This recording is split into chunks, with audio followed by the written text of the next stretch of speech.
Chris Ahern. I'm a principal at Strategic Cyber Ventures. Started my career at Ernst & Young in their accounting group. Spent about 6 years there, then went to Georgetown to get my MBA. And then started working at a local venture capital firm doing national security and cybersecurity investments. Then I met Hank Thomas, who's the founder and managing partner of SCV. And I've been working at SCV for about 6 years now.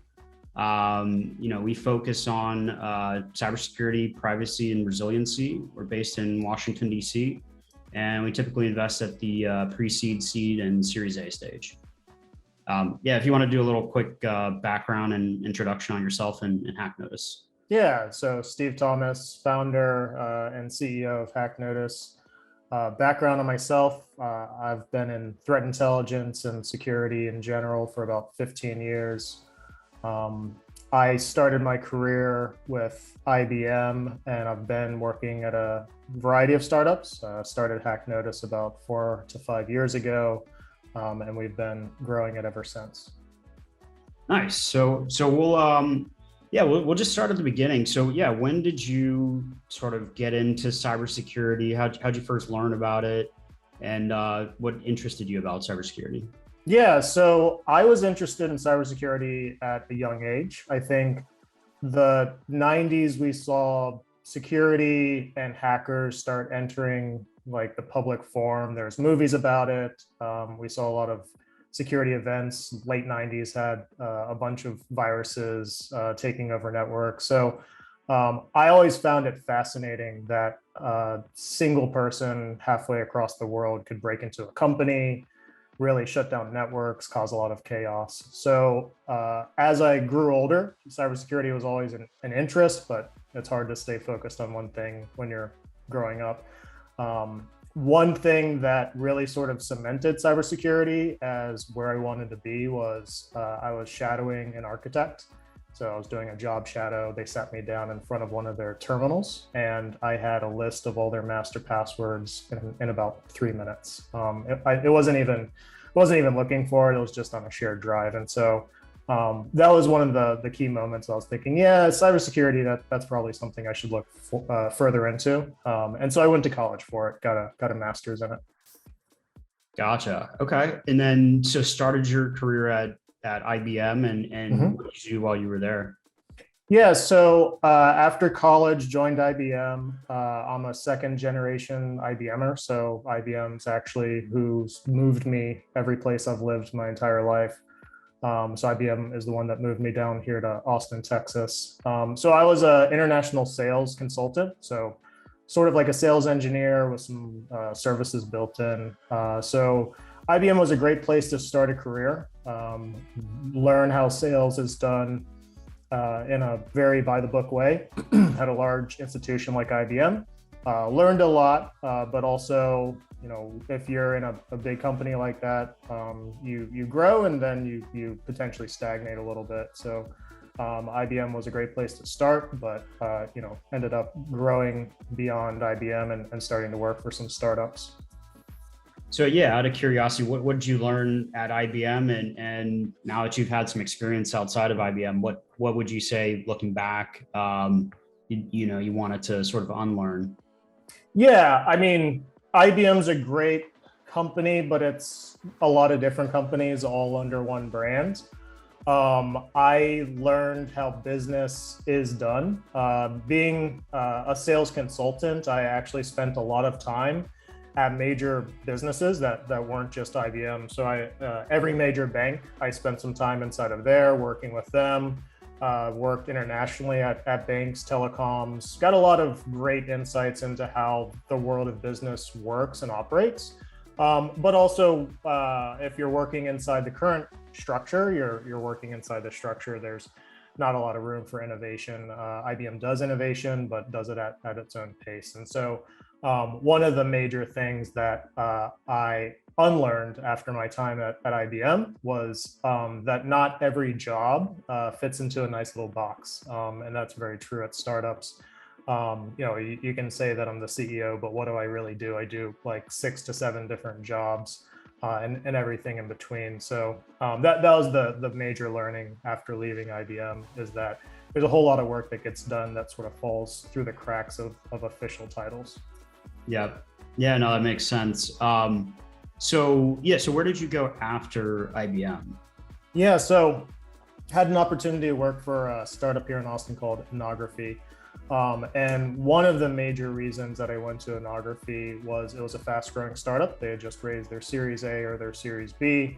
And I had always had an interest in startups, how they're built, how they're operated, how to grow them. And so I considered it a good learning experience to see how another person that's running a fast growing startup does it, how they manage it.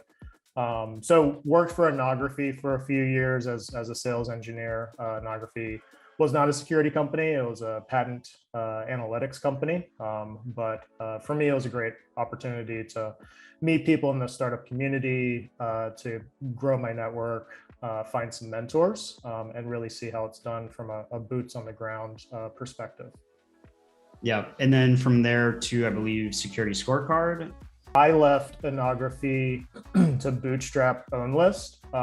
And for a while there, it was just me in a room, right? So burning through savings, really sort of taking that big leap to try to bring on customers. And that's how it was with Unlist. We every dollar that we spent was a dollar that came in from a customer. So we didn't have any backing early on. It was just pure bootstrap.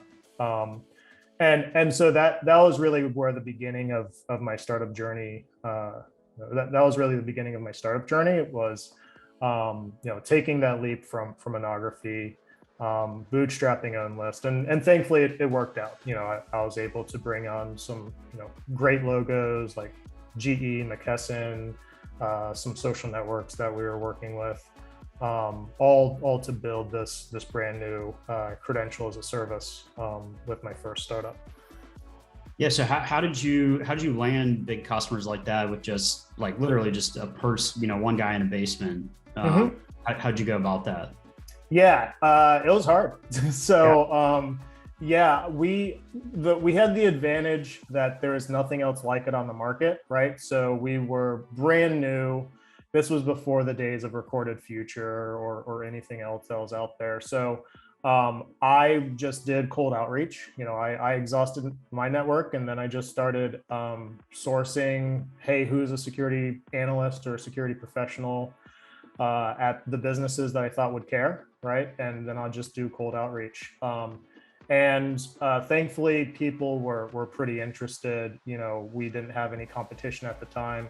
And our whole value prop was, hey, major security teams were having to source their own compromised credentials, and everyone hated it, right? The poorly kept secret was like, it was the least favorite task of the security team, right? So it's like, oh, I gotta like patch some servers, I gotta work on the network, and then I gotta put all that away, get like a clean environment going, and then like infiltrate hacker forums. And it's just a total different mindset. And so we said, well, look, we'll do all that for you, like in a nice, safe, reliable manner. And arguably it's even going to save you money. So had some simple messaging, did some cold outreach, and people were pretty responsive.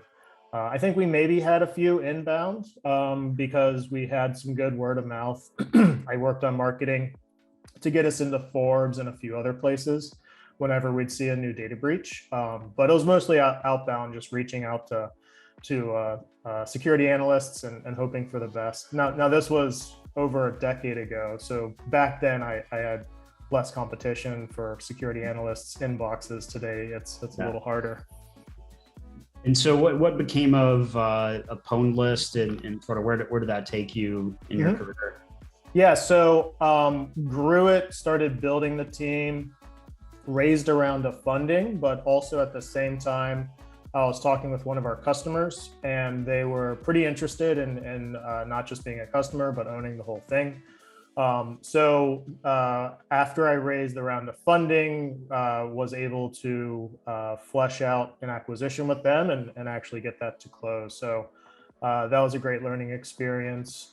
Selling it off to another private company, another fast-growing company. and the whole experience of being acquired, the process of it. I worked for them for a few years as their director or president of cyber. So they were an identity theft provider, but they had a cyber division that I ran, and wore some golden handcuffs for a while.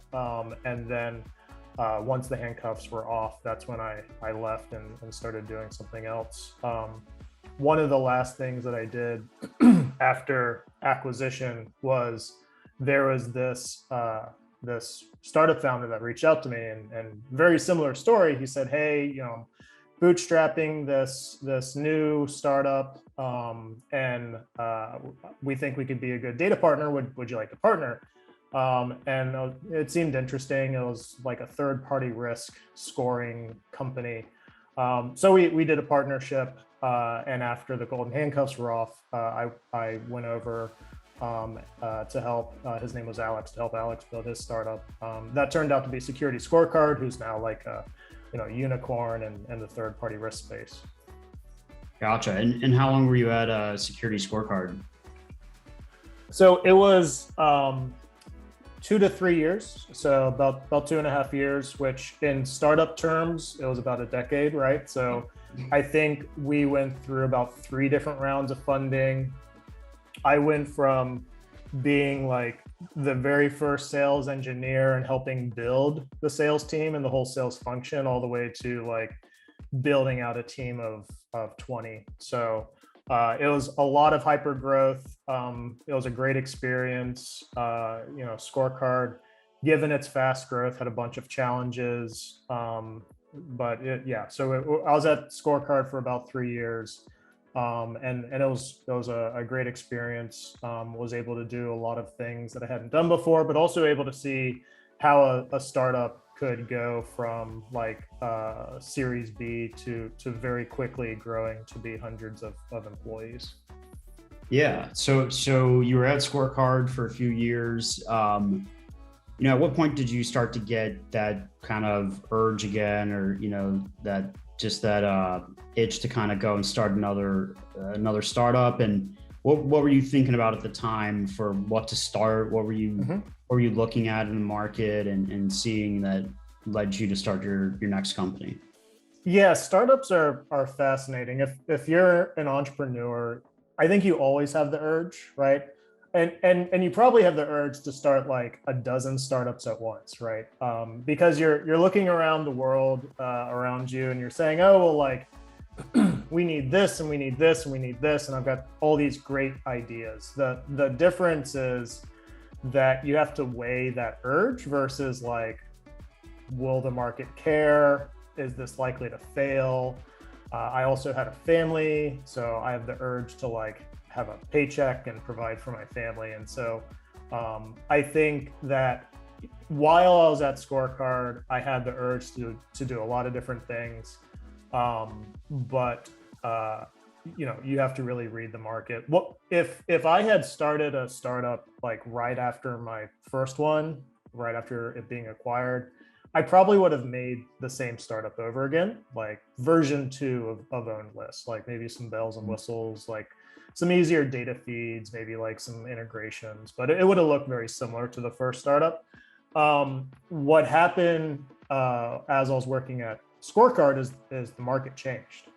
And so what became clear is that like security teams didn't need more data, right? Like if you go and you talk to a security analyst and you're like, hey, do you need more data? They're going to say like, no, like that's good. Like that's enough. What happened was it became very clear that like hackers were winning the cyber war, and they were breaking in through people and third parties, right? Like it was very clear from my work at Security Scorecard is that third parties were a vector into other businesses, but it was always through people. And so what really gave me the push to leave Scorecard and build HackNotice was seeing the problem just get worse, seeing a whole bunch of new data feeds pop up, but not really address the people problem. And then I had some really formative experiences at Scorecard where I would have customers of mine call me on my cell phone, freaking out, like, "Hey, this security event just happened, and I need to know everything about it. Like, we had a vendor that was breached, and we don't know anything about the breach, and we use them for everything." Like, they were like, "How bad is it?" And we didn't have an answer, right? Back then, if you need to know about a data breach, you'd tell a security analyst to start digging around. So, seeing the problem, seeing the urgency from the business side, that's really what gave me the push to build HackNotice and use these events to really tackle some of the difficult challenges that we have around people and making people more aware of their threats. Yeah. So yeah, you're seeing, customers, vendors get breached. And so, HackNotice, maybe we can jump into how HackNotice solves that problem that you saw, sort of the unique approach there. Yeah. So, the whole thesis behind HackNotice is, if you look at the world today, hackers are winning the cyber war, the problem's getting worse. And it seems like a never-ending wave of fraud and cyber attacks. And there's a good reason for it. Like, fraud is lucrative. The cyber crime industry is supposed to be a $6 trillion industry. That's a massive industry, right? So more and more people are catching on that these attacks pay incredibly well. Conti, for example, over the course of their existence, made over $1 billion. That's what their leaked document said. So, if you look at it, there's no way that our current model works. Our current model is you have a small security team, often understaffed, under budget, trying to secure the entire company, often against the employee's will, right? Employees will go out of their way to avoid security measures if it makes their job a little bit easier. So we believe that security has to be democratized. Like, we can't keep having this current situation. Everyone has to be a part of the solution. Every employee has to play their part. Not every employee is going to be a security expert, but we should all contribute to keeping the company secure. So, if you believe that, then you got to think about, well, how do employees understand what threats they're actually facing, right? If you're supposed to help protect the company from what? So we believe there's got to be a secure, reliable, auditable, loggable platform that can alert every employee about the threats they're facing, and tell them what they can do to help protect themselves and the company. And so that's what HackNotice does. We're focused on being a threat awareness platform. We make it easy for everyone to know what threats they're facing and how they can protect themselves.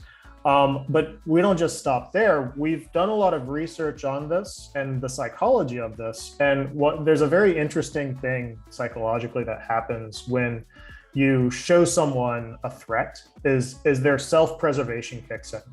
And they start protecting themselves very naturally. And they're like, oh, let's say that there's a burglar in the neighborhood. Well, you're going to put a lock on your door if you don't already have one, right? Or you're going to be on guard for suspicious activity. It's the same thing with cybersecurity. When we start showing employees that hackers are targeting them and sharing their information, employees start being much more secure online, practicing better habits.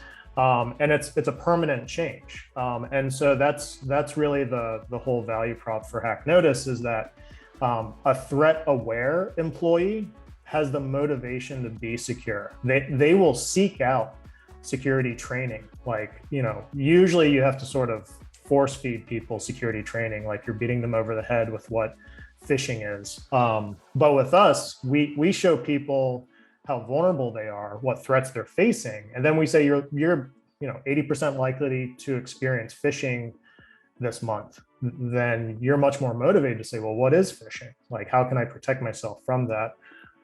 And so that's what HackNotice is. That's our big goal is that we use these threats to make people better informed about how they personally are at risk, and then how they can protect themselves, which makes for stronger, more secure employees. Yeah. So it's interesting. It's not just security awareness. We've all done, the videos and the quizzes. When I was in a previous job, we had all kinds of security training and just training about, all kinds of different things and compliance training. Employees find ways to get through it as fast as possible. And it's really unclear whether, people actually learn anything from it.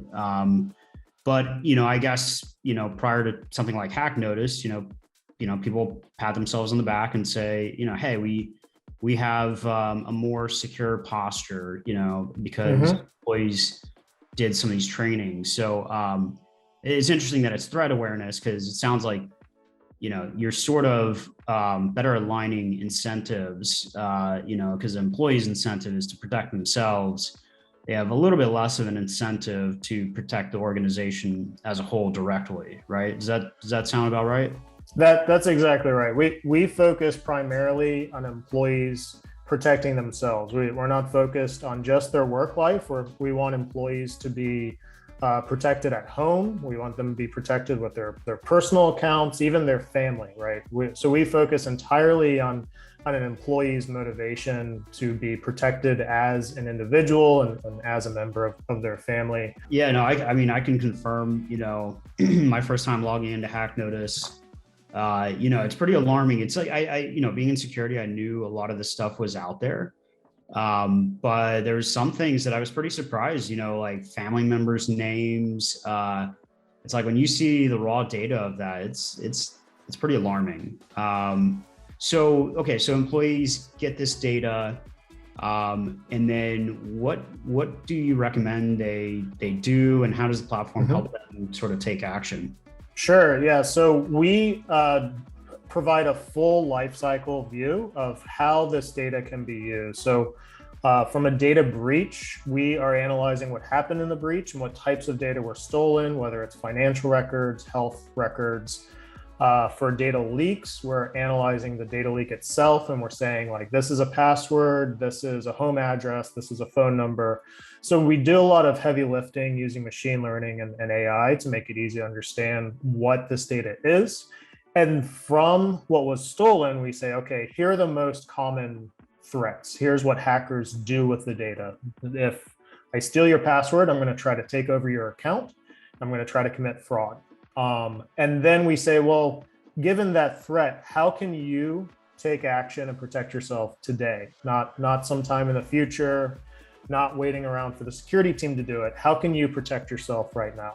And so we will give a series of recommended steps or recovery steps based on the threats you're facing, where you can secure yourself. Now, not every threat can be 100% secured against, right? If a hacker has your social security number, it's not like you can easily change that. But there are some safeguards you can very easily take to protect yourself from maybe tax fraud, for example. So we give the user, the employee, the individual, the ability to take steps right then. We give them steps on how to take those steps. So we give them, hey, if you need to freeze your credit, for example, here's where you go. You go to these 3 links, and then you can start the process of freezing your credit. So with us, it's all about having our users actually take action and protect themselves, make themselves stronger. Yeah, no, that makes a lot of sense. So yeah, taking a step back to the business as a whole, where is HackNotice today?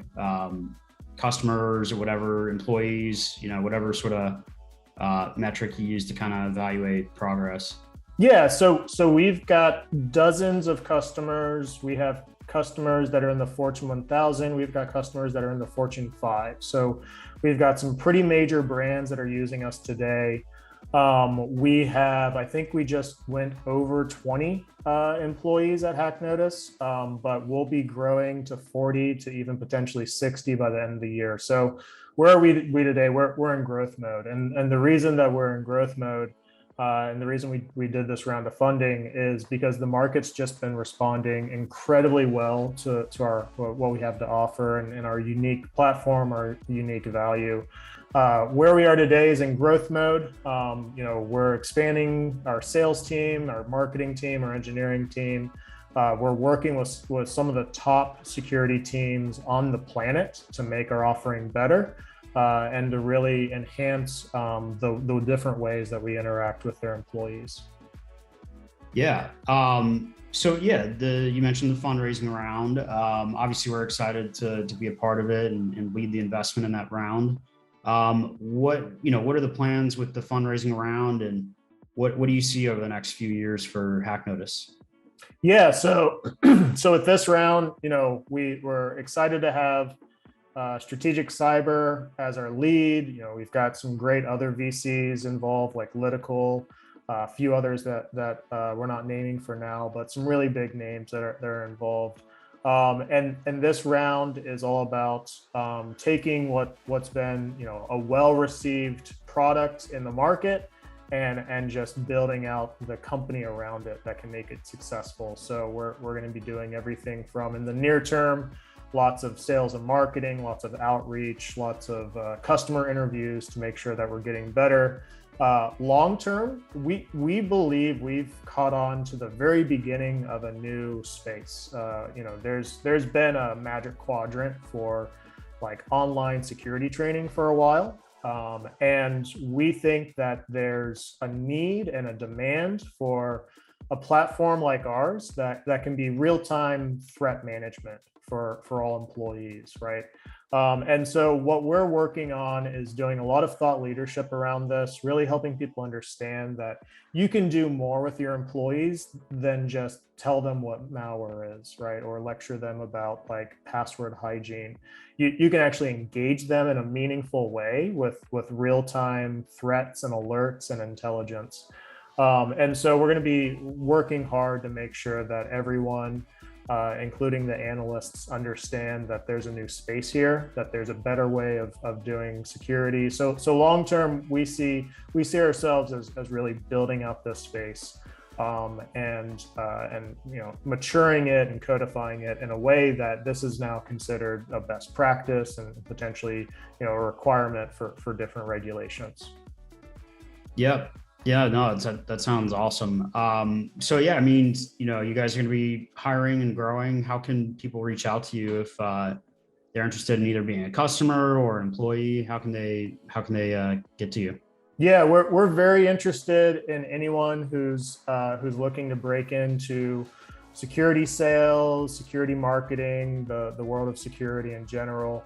You can go to hacknotice.com and there's a chat box built right there, and we're actively involved, chatting with people on our site. We also have a number of email addresses you can reach out to, contact@hacknotice.com. So if you're looking to join a rockstar sales team or potentially try it out, become a customer, or even a partner. We're aggressively pursuing channel partners, value-added partners, resellers. So we're working very hard with some top organizations and insurance and law firms and even other security startups to build our partnership network. So you can reach out through our website or over email. Awesome. Well, yeah, we're really excited to be a part of this. Excited to see where the company goes. So thanks for chatting with me. Yeah, thanks, Chris.